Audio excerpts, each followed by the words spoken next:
How to enable mock trading on Binance. Hey everyone, welcome back to the channel. In today's video, I'll show you how to enable mock trading on Binance. So mock trading is also known as simulation trading that allows you to practice trading without using real money. It's a great way for beginners to test strategies before entering the live market. So now without further ado, let's get started.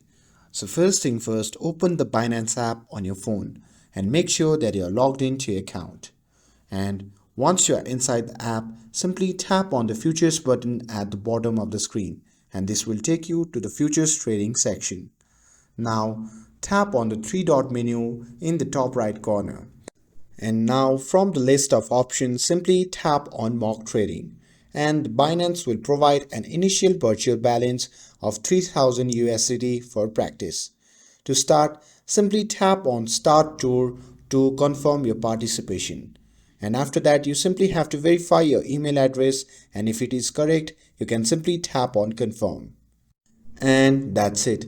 Now you have enabled mock trading on Binance. Now you can practice trading risk-free before using real money. And with this, if you found this video helpful, then don't forget to like, share and subscribe to get updated for more videos. Thanks for watching and I'll see you in the next video.